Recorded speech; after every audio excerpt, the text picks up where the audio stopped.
Everybody. Thank you so much for joining me. I hope you can see that we are now in our new office. Nothing on the walls yet other than my amazing sign, better than terrific. That was my dad's saying. Anytime I would call him and say, "Hey, how you doing, Dad?" He was better than terrific. And so for my birthday this year, my kids pitched in and they all bought me this beautiful neon sign to remind me that we are all better than terrific, right? So I'm so glad to be with you today. A lot have happened since the last time that we were together, guys. The final rule came out for the Medicare physician's fee schedule. And, I'm a fan of knowledge. So immediately I jumped on that. I read the 2,400 pages. Some of it I skimmed through because I don't work primarily in those areas like cardiology. So, all of you cardiology coders out there, make sure that you take some time to really dive into that final rule there and see what's going on. A couple of really interesting things that happened during the final rule is telehealth. I have such a passion for telehealth, right, guys? I always claim that I was into telehealth before telehealth was cool, right? I've been a part of the Southeastern Telehealth Work Group for quite a few years now. And last year, I had the pleasure of helping many providers implement their telehealth policies for compliance and utilizing that wonderful feature that we have temporarily in place. So the final rule was to kind of tell us in what direction that we're going with some of these services that were added. So they added providers first of all. So for during the public health emergency, our physical therapist, occupational therapist, speech language pathologists, they were able to do some of those therapy modalities via telehealth. Well, unfortunately, those are not staying after the public health emergency. So I know we're extended through January. And, I always tell you guys that I have a crystal ball. Well, I really do have a crystal ball. And my crystal ball tells me that the public health emergency will probably be extended once again after that. So for as long as the public health emergency is in place, we have these category 2 CPT codes. Now, for those of you that don't know, category 1 are those services that are more than reasonable to be done via telehealth. So we know that a lot of our office visits can be done via telehealth with our patients and things like that. So the category 1 codes are permanent codes. The category 2 codes are temporary codes that are set to expire. So physical therapy via telehealth, occupational therapy via telehealth, some of those neurostimulators via telehealth, those things are going to go away according to the final rule. There are some category 3 codes or services that are staying until the end of 2023. So if you take a look at the list of telehealth services, so let me get that up on the screen there, the list of telehealth services. So if you go to this link here and you open up the zip file, it'll give you an Excel spreadsheet, and that will tell you which one of the services are going to expire at the end of the public health emergency, those category 2 codes or services. And then it'll also give you the list of the services that are going to stay on, those category 3 codes that are going to stay on through the end of calendar year 2023 there. So another thing that CMS implemented was last year before last, maybe I think it was 2019, we got the virtual check-in code. And it was for just about 5 to 10 minutes of a check-in with a patient to see if that patient needed to come in to the office or maybe we needed to call something in. It was, really that determination service there, whether the patient needs to come in or we can handle this over the phone. Maybe they need a refill of a medication that last year they had allergies. Now they have allergies again. Should I take this medicine? Or I'm having an upper respiratory. Should I come in? Whatever that was. And That can be done either via telephone, telehealth, it could, the audio video dual way communication like we're doing right now. And it could also be done through electronic devices. So whether it was texting through the portal or using email through the portal or direct email that was encrypted between the provider and the patient there. So any of that interactive communication that's happening that, of course, is not due to an E&M visit within the last 7 days, or that doesn't result in a visit within the next 24 hours or as soon as possible, right? You need to add that in there too, because I know our schedules are always so full. Those patients were not eligible for this, but outside of that, just calling and saying, "Hey, I don't feel good. Should I take that allergy medicine? Should I take this cough medicine? Should I?" Trying to look for some guidance from the provider, and that guidance is documented, right? Then we have those virtual check-in codes. So CMS was thinking, what happens when we remove the telephone visits for seniors in the public health emergency? Because that's one of those codes that's a category 2 code. It will go away. Telephone visits are not here to stay, my friend. So what do we do under those circumstances? And so CMS developed a new code expanding that virtual check-in to 11 to 21 minutes there. So we have a second code that's been added. It's a HCPCS code that can be reported, and that extends that time that's going back and forth with the patient, either telephone or telehealth, two-way audio video, or another communication device. So I think that CMS realizes that we have a lot of great services that were able to be done via telehealth, but they're not really willing to open the floodgates at this time. So I understand that completely.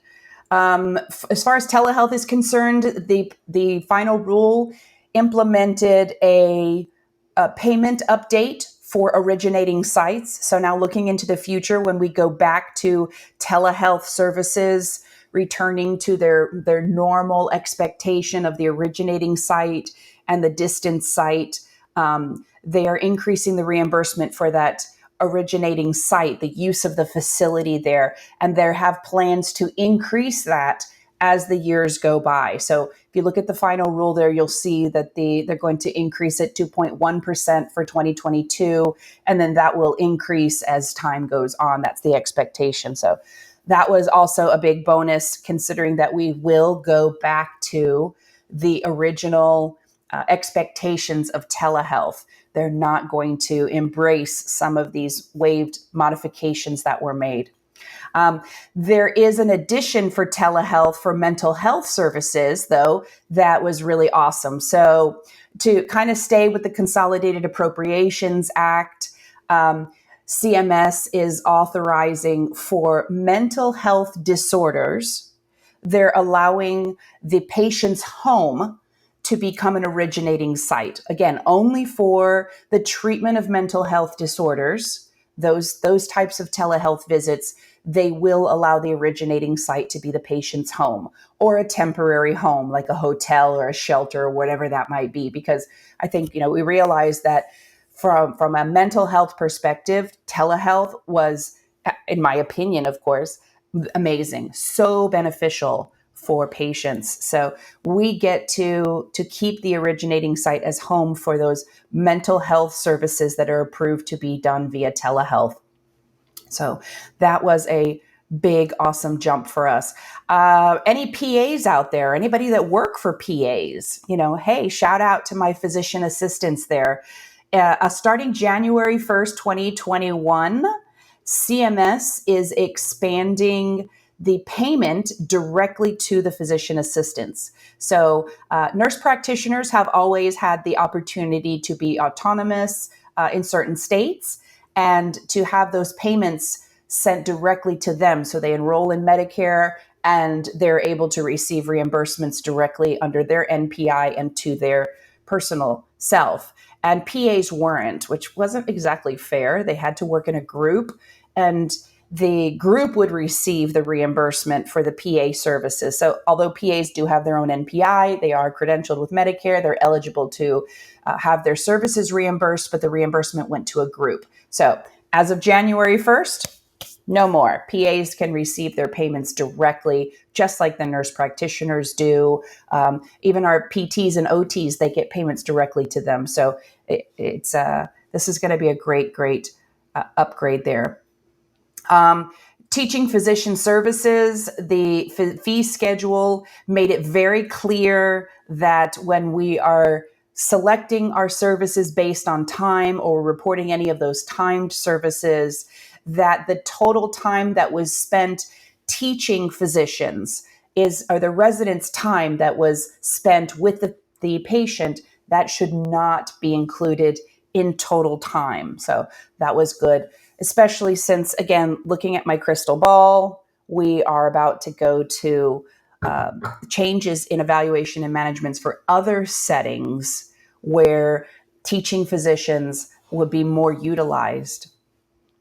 Another big change is to the split or share visits. So that's a Medicare benefit that's out there. And last year, or this year actually, I keep getting 2020 just totally messed me up. I don't know if it did that to you too, guys, but 2020 messed me up. So earlier this year, it was brought to my attention. I think it was even, I'm going to give a shout out to David Glazer. I'm such a fan of his. And I was listening to one of his webinars earlier this year, and he had realized that CMS had removed the guidelines for split and shared visits in a facility from the Medicare policy manuals. So it was gone, and there was a little filler that said we removed this for updating for a future publication. And sure enough, that happened during the final rule. And what was nice is that the split and shared visits now have a very clear definition and expectation for us. So they stated that a substantive part of the visit to that patient, regardless whether there's, how much of the medical record the two of them actually wrote, or, any of those other previous split and shared visit guidelines. I don't have them right in front of me, so I can't tell you what they were, but I can tell you what they are. So the definition has now been outlined. It is that the practitioner who provides the substantive part of the visit and who authenticates the record. So there'll be one encounter for each one of those split and shared visits. And the provider that does the majority of the work, the substantive amount, 50% or greater, right? That's going to be the provider that authenticates it. That's going to be the provider that reports those services. So if the NP or PA reported the majority of the services for that day, then that's who's going to authenticate the record, and that's who it's going to be reported under. If the physician does the majority of the documentation and the services that day, then it'll be reported under the physician's NPI for that full 100% reimbursement. So there's a lot of new information. And again, we're just here for a few minutes with each other. So I'm just paraphrasing things. And I highly recommend that you go out to the final rule and take a look at it. There is a new LMN matters. So it is MLN. Ooh, that's a tongue twister, right, guys? MM12512. That was just published on the 16th. And it breaks down the final rule for the max there and what we should be expecting. And so that's a good thing to take a look at. There is going to be a modifier that's going to be required for split and shared services. So you want to make sure that you're looking for that modifier if you're going to be reporting or utilizing this Medicare benefit, right? Another thing with critical care services. So the CPT changed some of the language regarding the bundled services in the new 2022 CPT book. Basically, what they changed was we have a new code and a new expectation for monitoring cardiac output. And they've added that venous access is also going to be included in those critical cares for provider services. Now, facilities can report those services individually, but the providers, any of the services that are listed or defined under critical care services, those are going to be bundled in, and they've renamed that. So if you were listening to me last night in the Palm Beach chapter, I went over all of those changes that happened in 2022 CPT. But if not, check out your book. There's a lot of great updates that are in your CPT book, as well as the updated information for critical care services. So let's see. There was a couple of changes also to therapy services. And we knew that this was coming. It's not a secret. It was actually mentioned in the Bipartisan Budget Act of 2018 that we wanted to make the same kind of reduction for physical therapy assistants and occupational assistants, those same type of reduction that we do for our nurse practitioners and physician assistants there. So we kind of knew that was coming. There are two new modifiers, CQ and CO, and those modifiers are to report when any part of the service, so in whole or in part of the service, is provided by the PTA or the OTA. We're going to report these modifiers, and there will be a reduction in the reimbursement for those PT and OT services. So, and again, I'm just giving you the Cliff Note version here. So I hope that all of you do go out and take a look at those services and the changes that were made. So a lot of great things that have been identified there. They reiterate the 15-minute midpoint of 8 minutes or more. There's a lot of great things that were just, if you haven't read some of the guides recently, this is a wonderful opportunity to read it. Whether you're reading the MLN matter or whether you're looking at the actual final rule, lots of good information coming to us. So another thing that I wanted to chat about is the payment for medical nutrition therapy services. So I'm a huge advocate for that as well. I think that nutrition does play a lot into healthcare. Obesity is one of the top chronic conditions that we have here in America. And I think that a lot has to do with what we're putting inside of us. Have you ever gone to the store and you realize that a salad costs about twice as much as a value meal at the drive-thru, right? So that's not necessarily fair, I think, but yeah. And then we have all these preservatives that are in our foods that really exacerbate some of those chronic conditions. And I'm not a nutritionist, so I can't advise you one way or another, but just chatting, of course, of what I see out there. And so registered dietitians and nutrition providers, they've been able to bill for the medical nutritional therapy since about 2002. And so we're expanding those services out. They are expanding services these services can also be reported by those non-physician practitioners there. And the payment for the medical nutritional therapy services, they have been paid at 100%,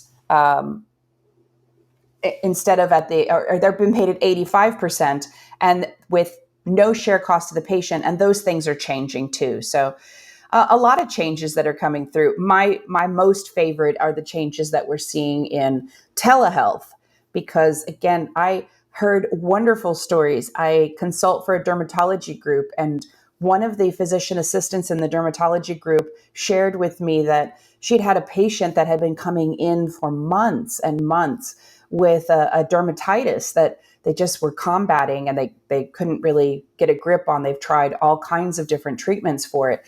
And last year, at the end of the year, during a telehealth visit, that PA was able to look, or was it PA or NPM? I'm not exactly sure.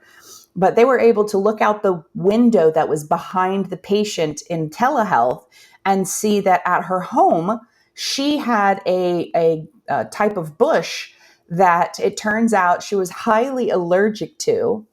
And the reason that she wasn't able to shake the symptoms of this dermatitis was because of that uh, bush that she had in her yard. So, eureka, we found out what was wrong with the patient. So, telehealth, that was just one example, but telehealth has really been able to expand patient care.